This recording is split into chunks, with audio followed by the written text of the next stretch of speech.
हमने बनाई थी कल। ये है 112 विद JWT। तो इसको शुरू कर दिया था।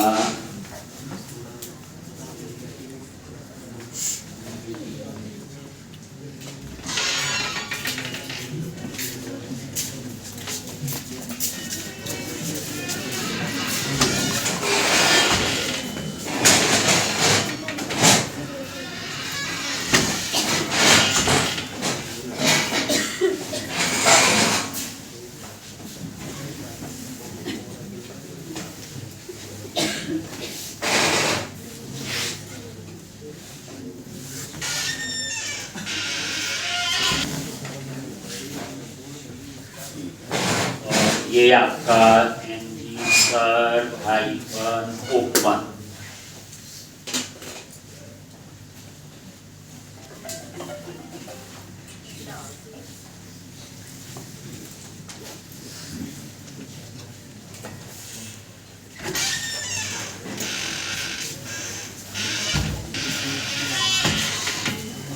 तो ये login,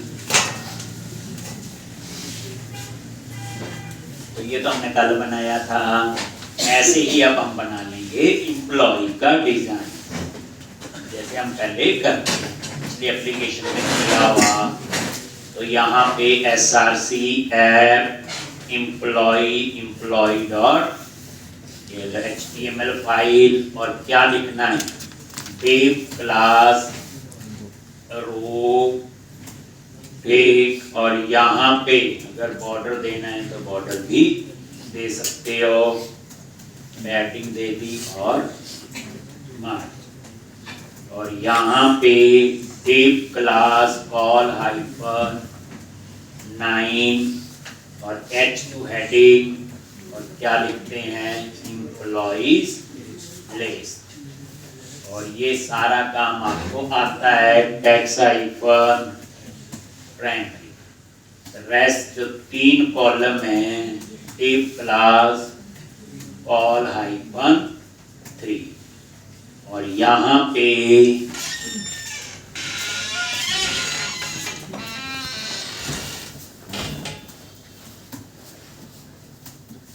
btn hyphen info,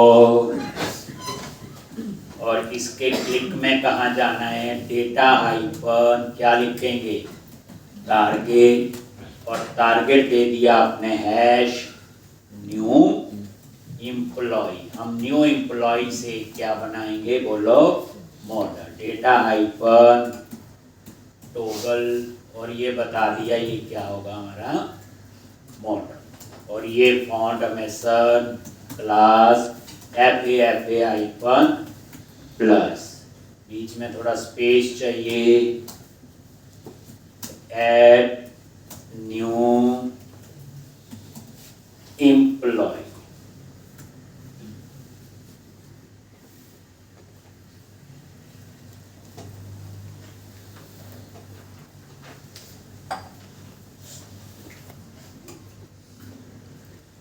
employees list, और यहाँ डिटेल आनी चाहिए, ये div class row border padding दे दिया और मार्जिन, और यहाँ पे table class table hyphen border table hyphen stripe table hyphen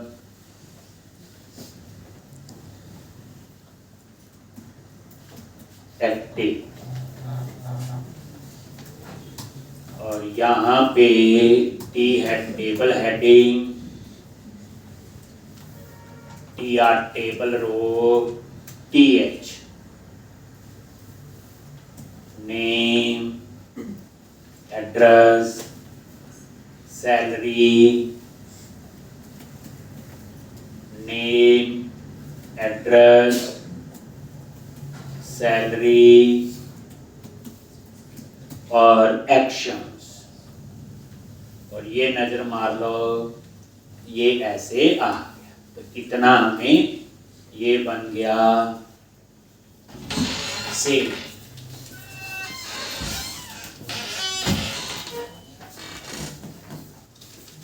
अब मॉडल बना लेंगे न्यू एम्प्लॉय के लिए, और वही मॉडल हम बूटस्ट्रैप से कॉपी पेस्ट कर रहे हैं।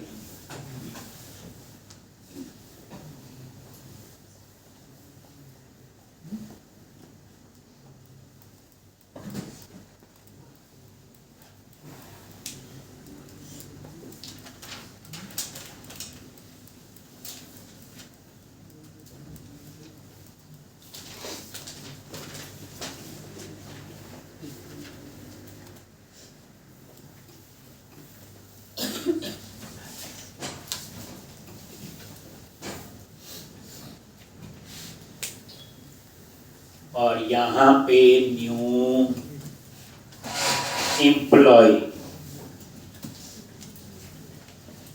और ये आपका क्या आएगा, एडिट एम्प्लॉय। और यहाँ पे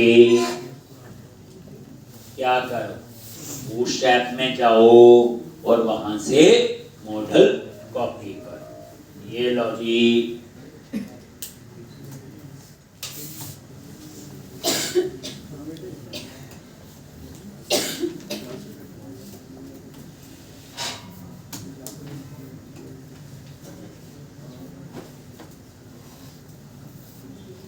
यही मॉडल किया था यूज। तो ये बूटस्ट्रैप मॉडल, और ये क्या कर लिया, कॉपी। ये देख लो, ये यहाँ मॉडल लिखा, मॉडल आ गया। और इसको कहाँ पेस्ट करो, न्यू एम्प्लॉय के नीचे। ये सेव करवा चुका हूँ। लो जी, सिर्फ आपने क्या देना है यहाँ पे, बोलो आईडी, और आईडी क्या लिखोगे, न्यू एम्प्लॉय। ये लो, अब इसको ठीक कर लेते हैं। तो ये मॉडल है, ये बच्चे सबसे पहले मॉडल हेडर। तो यहाँ पे बीजी hyphen info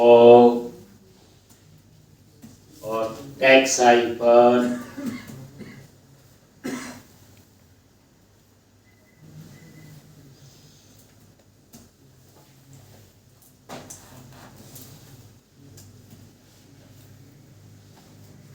new employ.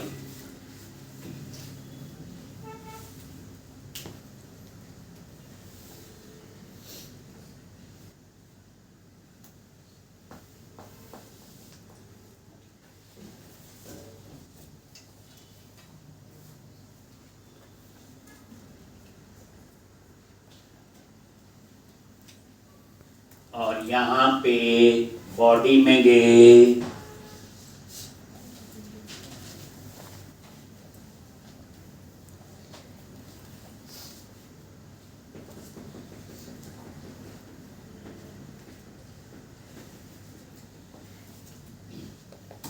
Div class,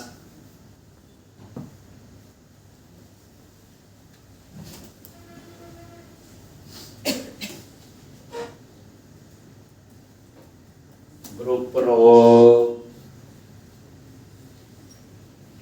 और ये लेबल क्लास कॉल हाइफन 4, और यहाँ पे आएगा नेम, मतलब एम्प्लॉय नेम। बच गए 8 कॉलम। तो डिव क्लास कॉल हाइफन 8। ये मैं इतना टाइम नहीं दे रहा हूँ, लिखा हुआ नहीं याद है, पिछली एप्लीकेशन से कॉपी पेस्ट हो जाएगा। और यहाँ पे इनपुट टाइप टेक्स्ट नेम दे दिया, एम्प्लॉय नेम का नेम, और क्लास कौन सी, फॉर्म हाइफन कंट्रोल। ये लो। अब इसी नेम के नीचे क्या आएगा, बोलो एड्रेस। तो यहाँ पे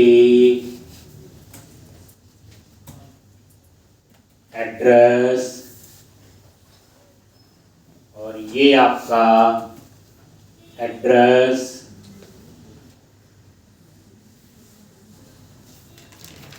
और उसके बाद सैलरी, सैलरी को क्या करना है, नंबर, और यहाँ पे सैलरी हो गया। फुटर में गए, बस यहाँ पे लिख दो डेटा डिसमिस मॉडल, और ये देखो ये बन गया पूरा डिजाइन। बस ऐसी बात में एडिट का भी बना है। तो अभी मैंने फ्रंट एंड में इतना ही करना था। अब हम जाएंगे बैक एंड में। बैक एंड में जाके हम क्या करेंगे बोलो, एपीआई बनानी है, पर उसमें मैं आइडेंटिटी फ्रेमवर्क यूज करूंगा, JWT यूज करेंगे, फिर वापस यहाँ पे आएंगे। तो इस एप्लीकेशन में अभी तक कुछ ऐसा नहीं था नया जो आपको ना पता, बस हो गया। तो अब आप चलेंगे ASP.NET Core में, एपीआई बनाएंगे जिसमें मैक्सिमम चीजें हमें पता है, लेकिन जो यहाँ भी लिखा ये भी सब पता है, मैंने पिछली एप्लीकेशन में ही आपको करवाया था। एक आप वहां से देख सकते हो, कोई इसमें अभी नया नहीं है। लॉगिन वाली स्क्रीन तो हमने कल बनाई। ये एक तो ये आपका बन गया न्यू एम्प्लॉय का मॉडल, एडिट का बाद। तो ये आपका तैयार हो गया इतना, ये लॉगिन वाला तैयार है। चलो, तो अब आप ध्यान से देखोगे,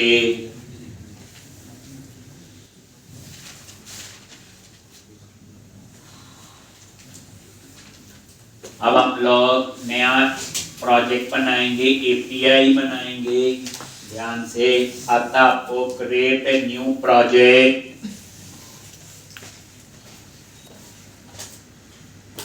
और ASP.NET Core वेब एपीआई,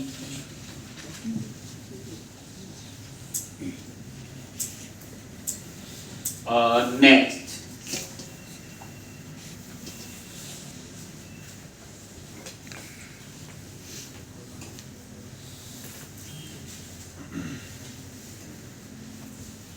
और यहाँ पे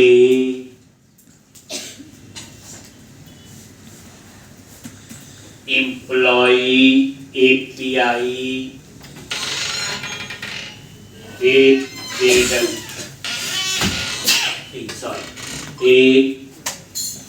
अंडरस्कोर 112, कुछ भी नाम रख सकते हो। तो ब्राउज करके बता दो कहाँ सेव करना है। मैंने बोला इसे सेव करेंगे D ड्राइव के अंदर,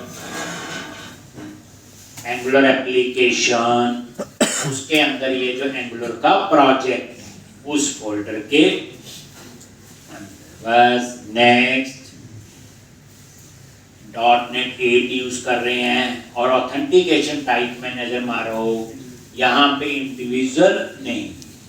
ठीक, तो इसके लिए हमें कोडिंग से आइडेंटिटी फ्रेमवर्क मैनेज करना पड़ेगा, क्योंकि आइडेंटिटी फ्रेमवर्क अगर आपको याद है उसमें व्यू भी बनते हैं, पेज भी बनते हैं लॉगिन रजिस्टर के, लेकिन एपीआई का तो GUI होता ही नहीं है। तो यहाँ सारा काम मुझे कैसे करना पड़ेगा, कोडिंग। क्रिएट पे क्लिक किया, और ये प्रोजेक्ट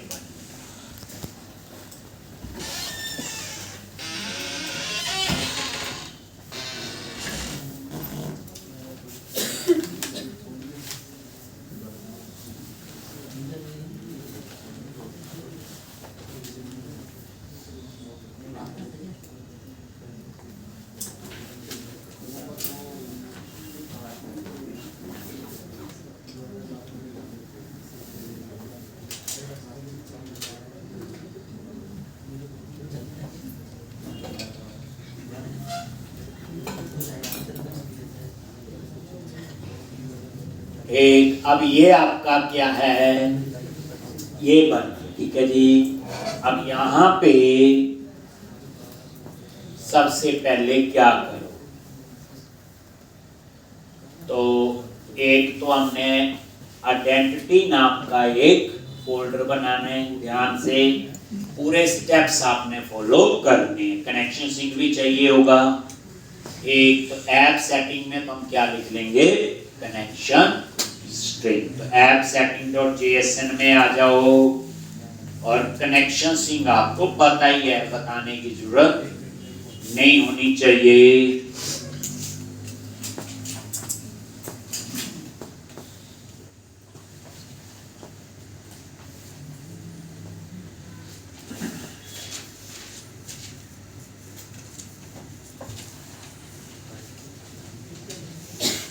किसने API पाइथन जावा और उसमें बनाई है,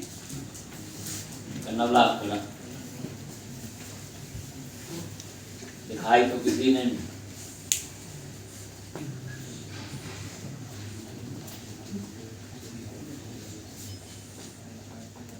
पता नहीं आप लोगों के पास टाइम नहीं होता। बच्चे आज की डेट में जो बच्चा इंटरनेट की हेल्प लेने के बाद भी नहीं बना पा रहा है, कंप्यूटर में बड़ा कुछ और है सीखने को।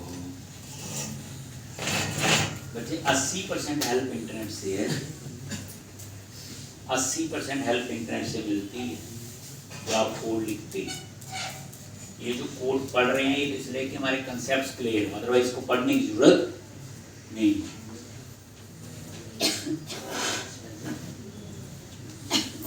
आप एक ChatGPT पे हिट मारो, how to create API in Python, सारी बना के दे देगा। विद दिस मॉडल अपने आप बना के दे देगा, आपको समझ नहीं है।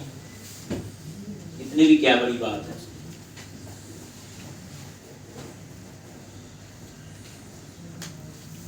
अब यहां पे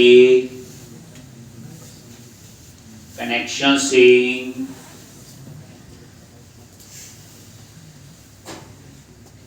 देखो कई बार रिक्वायरमेंट होती है, आप ही बता दो अच्छे अच्छे बच्चे कौन से हैं। किसी कंपनी को चाहिए तो हम क्या बताएंगे, मुझे नहीं पता खुद, क्योंकि जब तक मुझे असाइनमेंट नहीं दिखाओगे, बनाओगे नहीं, मुझे समझा के नहीं दिखाओगे तो कैसे करो। TB_API MW और ये कर दिया 11, बस बाकी सेम है, पता ही है आपको। डाटाबेस का नेम मैंने चेंज, ठीक है जी। अब उसके बाद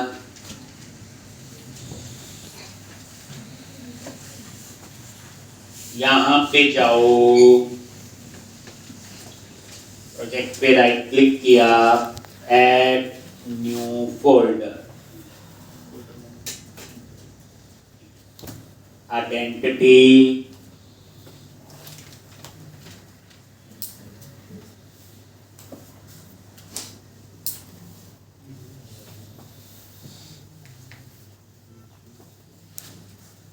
और यहां पे इसके अंदर अब हमने सारा, तो जो स्टेप्स मैं फॉलो करूंगा बिल्कुल वैसे ही करना है। कौन कौन सी क्लासेस बनानी है और कैसे। तो अब यहां पे सबसे पहले हम क्लास बनाएंगे एप्लीकेशन यूजर। तो आइडेंटिटी पे राइट क्लिक किया, ऐड क्लास। अब हम आइडेंटिटी फ्रेमवर्क खुद कोडिंग से मैनेज करेंगे। प्रोजेक्ट में तो होता ना कि एक बार इंडिविजुअल अकाउंट चूज किया, अपने आप टेबल बन के साथ, पता ही आपको। इसमें ऐसा नहीं है। नहीं क्यों नहीं है, क्योंकि आइडेंटिटी फ्रेमवर्क में GUI भी बनता है, पर हम तो API भी यूज कर रहे हैं, तो API का तो GUI होता ही नहीं। और ये देखो एप्लीकेशन यूजर, और यहां पे इनहेरिट कर लो आइडेंटिटी यूजर। अब ये इसका, ये आइडेंटिटी यूजर जो है आइडेंटिटी फ्रेमवर्क की क्लास है। तो यहां पे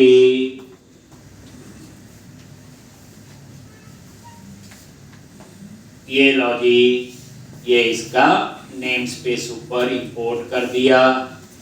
और यहां पे दो चीजें चाहिए, एक एक है टोकन और एक है रो।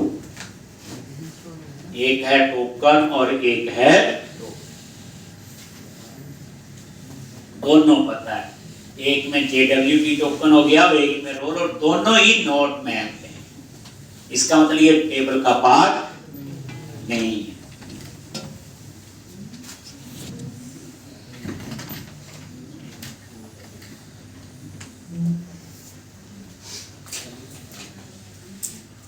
एसक्यूएल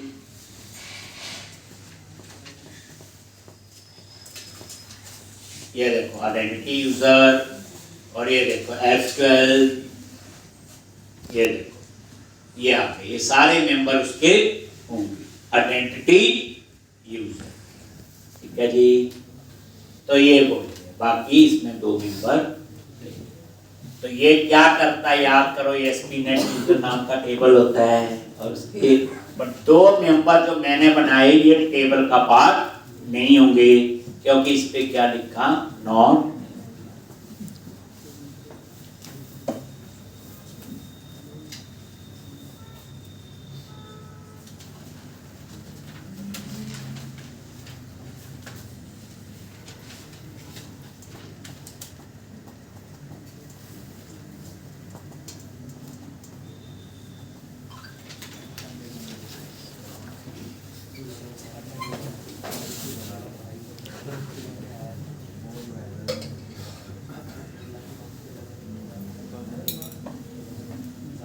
अब एक और क्लास बनानी है एप्लीकेशन रूल, इस नाम से बनाएंगे एप्लीकेशन रूल।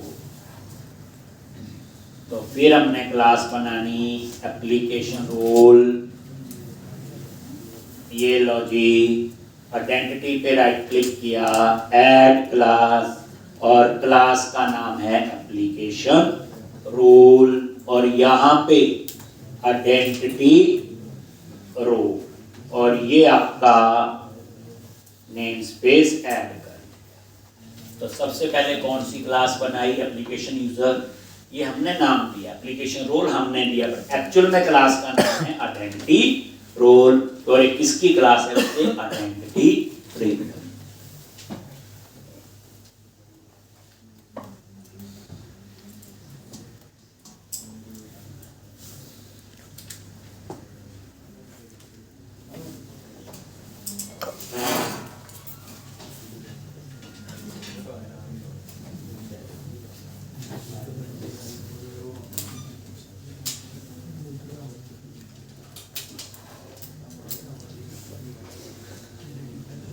एक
एक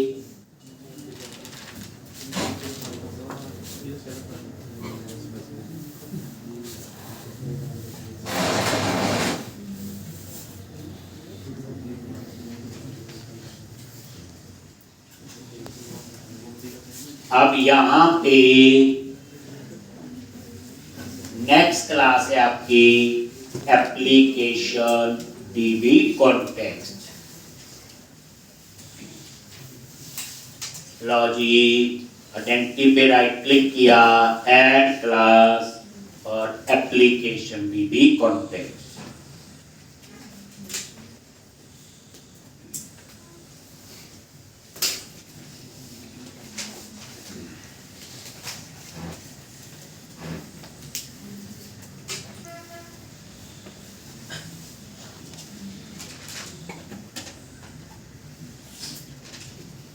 एक आइडेंटिटी डीबी कॉन्टेक्स्ट, इसके लिए पैकेज इंस्टॉल करोगे।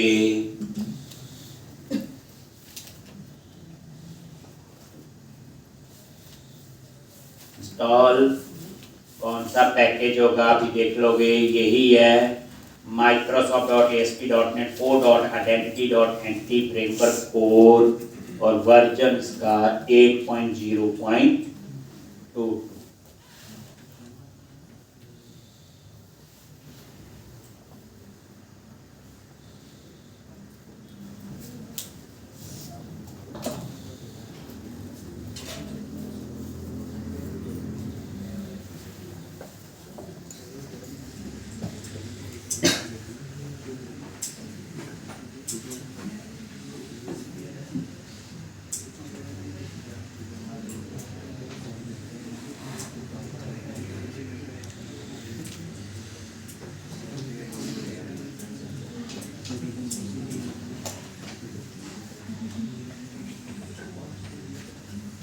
तो ये आपका आइडेंटिटी, ये ऊपर भी आ गया Microsoft ASP.NET 4 Identity.NT फ्रेमवर्क।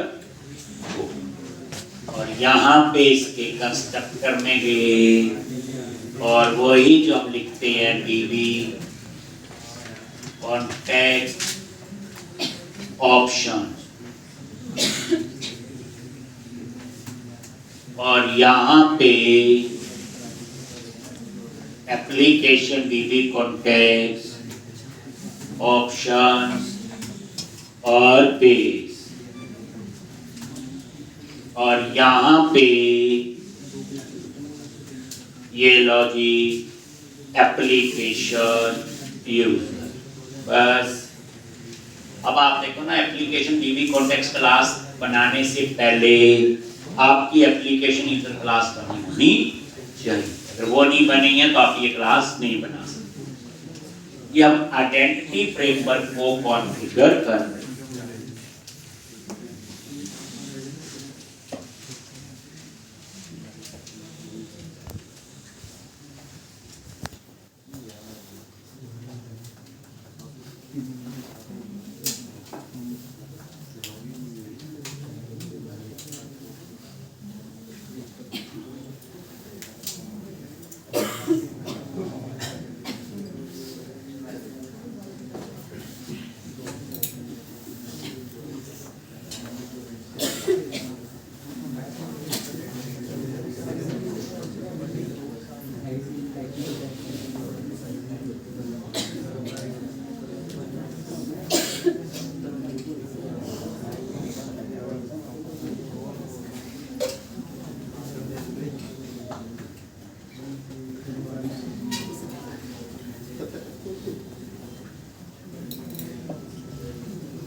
तो उसके बाद आप यहाँ पे आके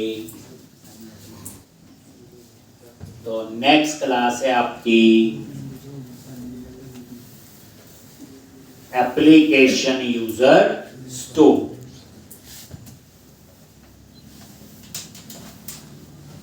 हम कुछ नहीं कर रहे, जो आइडेंटिटी फ्रेमवर्क की क्लासेस बनी हुई हैं पहले से उनको मैप कर रहे हैं बस। तो रैपर जिसे कहते हैं, add class application user store.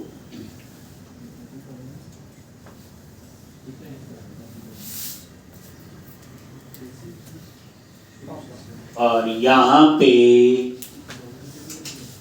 ये देखो एप्लीकेशन यूजर स्टोर, और ये यूजर स्टोर क्लास को इनहेरिट कर लिया।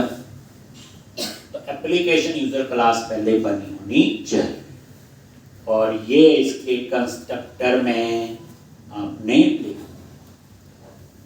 अब तो सबसे पहले बनाई एप्लीकेशन यूजर, फिर बनाई एप्लीकेशन रोल, फिर बनाई एप्लीकेशन डीबी कॉन्टेक्स्ट, और फिर हम बनाई एप्लीकेशन यूजर स्टोर। अंडरस्टूड? अब एक और बनेगी एप्लीकेशन रोल स्टोर।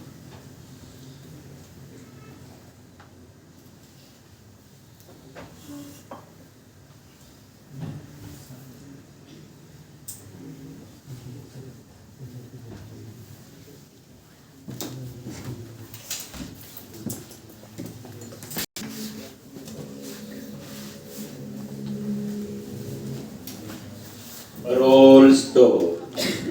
अब यूजर स्टोर के बाद में दूसरी क्लास बनेगी एप्लीकेशन रोल स्टोर।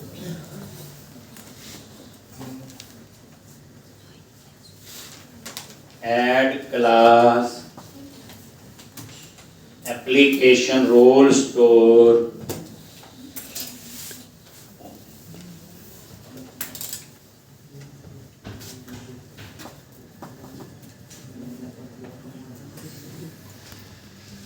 ये इनहेरिट किया, और ये इसका कंस्ट्रक्टर लॉजिक। तो अब क्या सीक्वेंस हुआ? Application user class, application role class, application DB context, application user store और एप्लीकेशन रोल स्टोर। अब उसके बाद बनेगी एप्लीकेशन यूजर मैनेजर, फिर बनेगी एप्लीकेशन रोल मैनेजर, और लास्ट बनेगी application sign in manager. Main तो तीन ही होती हैं, पता है। यूजर मैनेजर हो गया यूजर के लिए, रोल मैनेजर हो गया रोल्स के लिए, और लॉगिन के लिए होता आपका साइन इन मैनेजर। पहले ये काम हमें करने की जरूरत नहीं पड़ी, क्योंकि बाय डिफॉल्ट वो जब प्रोजेक्ट बनाया था तभी चूज कर सकते थे, बट एपीआईज में ये खुद कॉन्फ़िगर करना पड़ेगा।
एक अब हम बनाएंगे एप्लीकेशन यूजर मैनेजर क्लास। कौन सी क्लास होगी?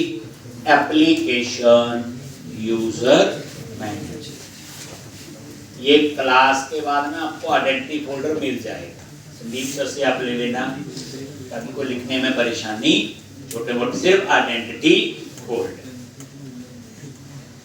तो अब हमने क्या करना है? अब हम बनाएंगे एप्लीकेशन यूजर मैनेजर। एक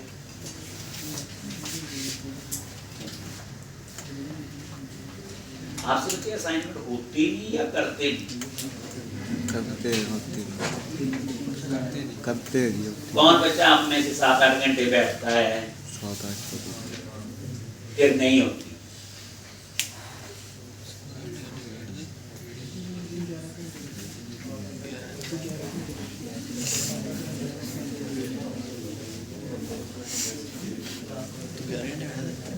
तो यहाँ पे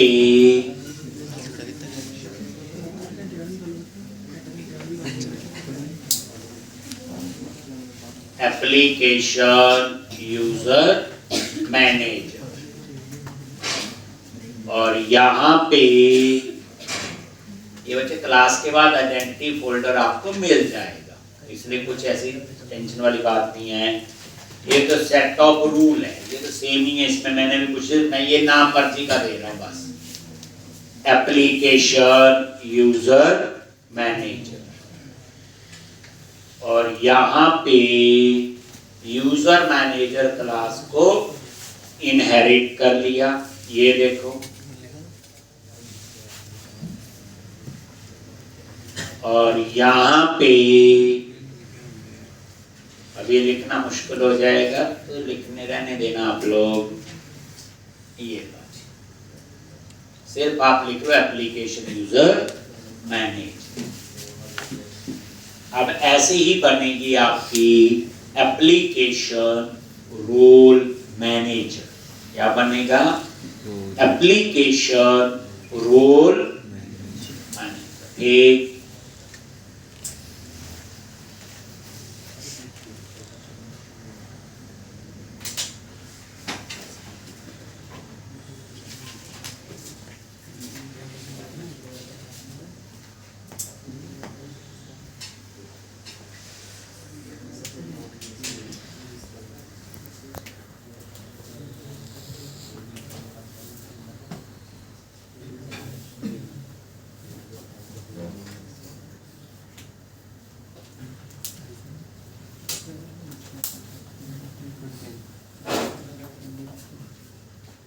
और यहाँ पे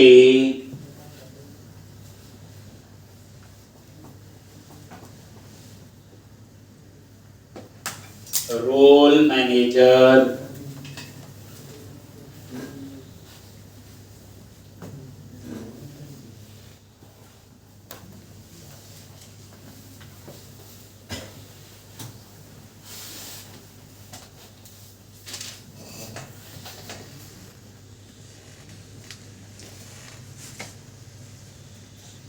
और ये रोल मैनेजर।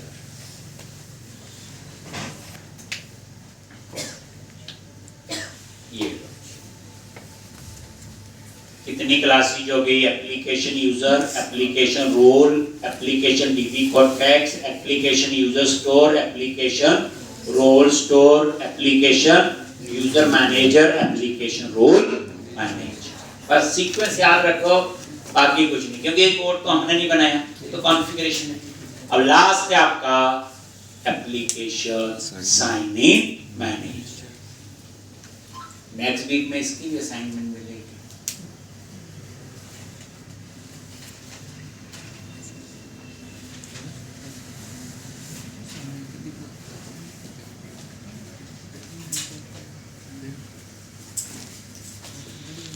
एक साइन इन मैनेजर।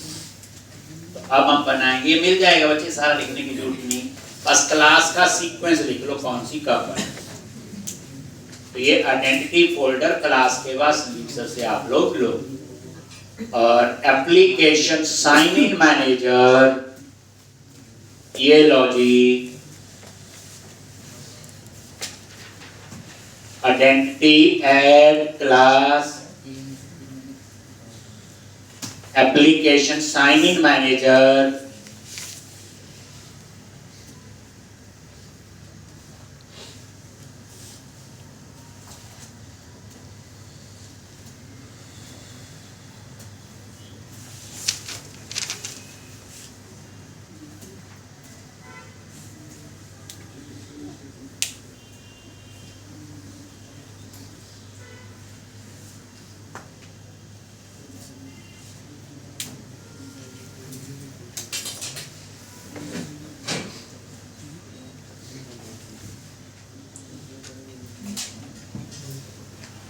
एक एप्लीकेशन साइन इन मैनेजर।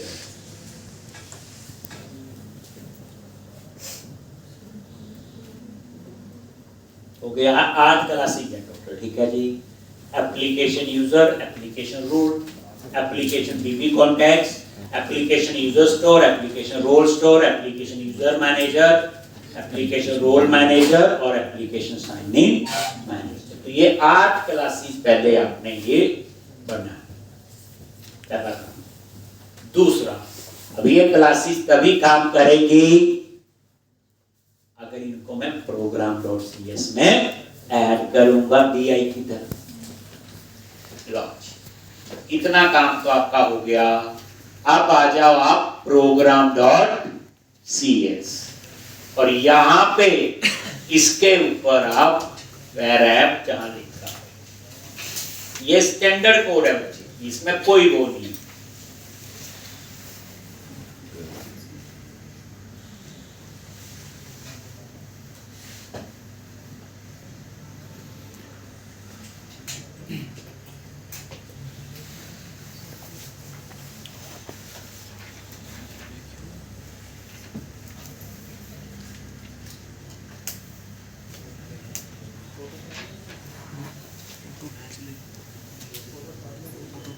तो यहां पे इसके ऊपर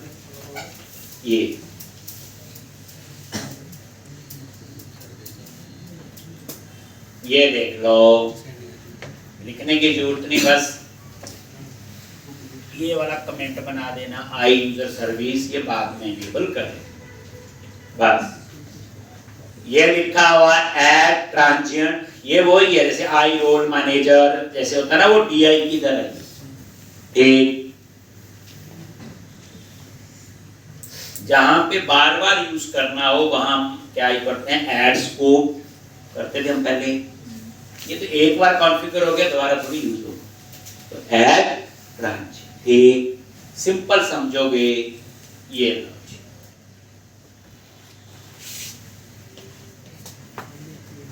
तो ये भी आपको पूरा लिखने की कोशिश नहीं, मतलब कहने का ये क्लास के बाद आपने ले, ठीक है जी। ये आपने आइडेंटिटी फ्रेमवर्क को कॉन्फ़िगर कर दिया, इसको आइडेंटिटी फ्रेमवर्क। ठीक, ये 7 टेबल आपके बना। अब इस काम के लिए प्रोजेक्ट में ये कुछ करने की जरूरत नहीं पड़ी, याद करो, इसकी जरूरत नहीं।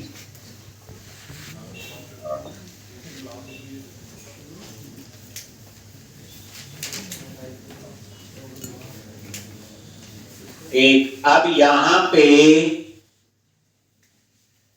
तो ये आपका जो है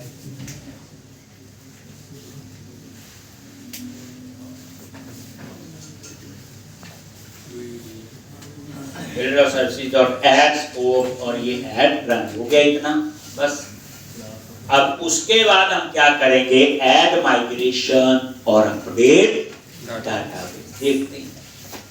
तो ये कोड बस ये मिल जाएगा, आइडेंटिटी फ्रेमवर्क और ये program.cs। संदीप सर को बोलोगे देख। ठीक, अब आपने क्या करना है, अब हम देखते हैं टूल्स वाला पैकेज चाहिए या एसक्यूएल सर्वर वाला नहीं चाहिए कि नहीं।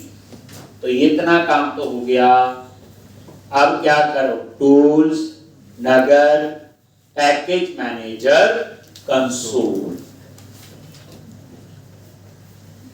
एक, और यहां पे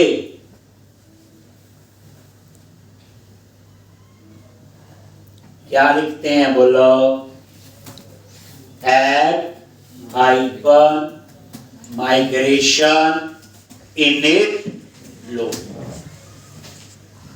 लॉजिक। तो इसने हमें एरर दे,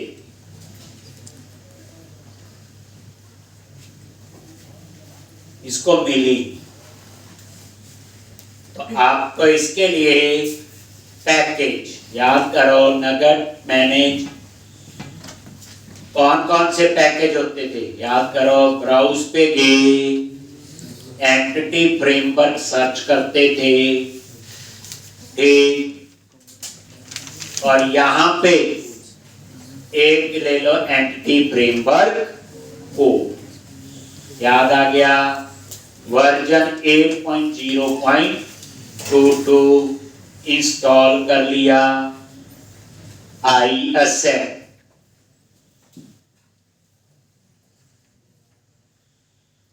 उसके बाद दूसरा पैकेज SQL सर्वर,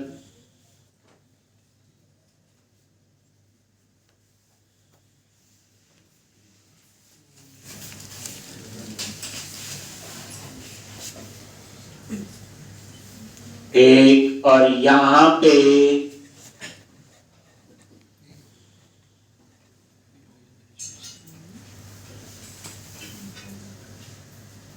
भैया ना एंटिटी फ्रेमवर्क SQL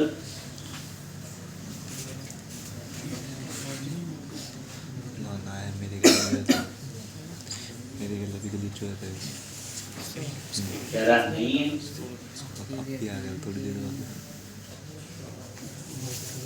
एक हम वो भी भूल गए, program.cs में याद है ऐड वाला कोड, चलो वो भी लिख देते हैं। ये 8 पॉइंट, एक बार रिफ्रेश नहीं होता, और इंस्टॉल IACEP, ये काम हमें पता है। और तीसरा पैकेज बोलो, ये टूल्स,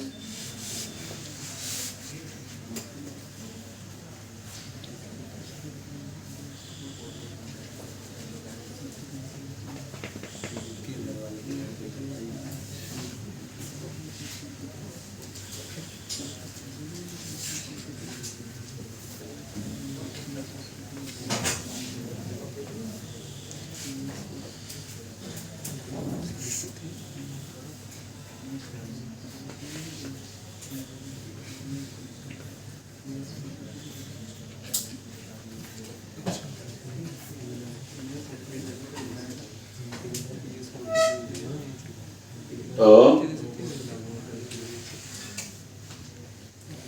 इंस्टॉल IACEP, ठीक। अब यहां तक तो आपका ये हो गया। अब आ जाओ आप program.cs में, और यहाँ पे कहाँ पे, यहाँ पे जो कनेक्शन सिंक को एक्सेस करते, यहाँ पे छोटा सा चेंज है जो मेरे को लगता पहले नहीं था। ये लिख लोगे, बाकी तो वही है। बिल्ड और कॉन्कैट कनेक्शन सिंक आ गया, ये सारा यूज SQL सर्वर। इसमें एक माइग्रेशन असेंबली दी है, और यहाँ पे आपका प्रोजेक्ट का नेम आएगा, बस जो पहले हम लोग नहीं। तो कैसे करोगे, तो यहाँ पे जो प्रोजेक्ट का नाम है ये आएगा, लो जी,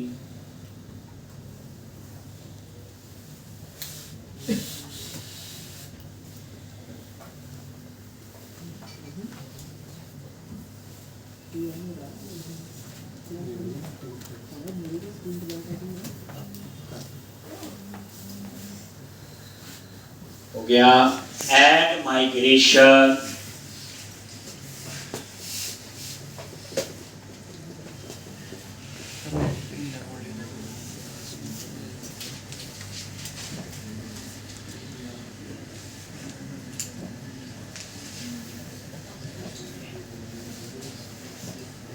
बस उसके बाद add migration update database 7 table आपके बनने चाहिए, बस इसमें ये है। तो आप क्या करना भी क्लास के बाद इस प्रोजेक्ट की, ताकि कोई चीज मिस ना हो, program.cs की और आइडेंटिटी फोल्डर, और तो मैंने कुछ नहीं किया। ठीक, तो इतना आप लोग ये करोगे। मंडे को हम लोग इसमें बच्चे आगे करेंगे। फिर कह रहा हूँ बच्चे असाइनमेंट करोगे तभी फायदा है, असाइनमेंट नहीं करोगे तो कोई फायदा नहीं। ठीक, और जो बच्चा असाइनमेंट पूरी बना के समझा के मुझे दिखाएगा, एक उसकी जॉब तो लग जाए। तो ये ना बच्चे क्लास के बाद अभी से प्रोग्राम.cs का कोड और आइडेंटिटी फोल्डर का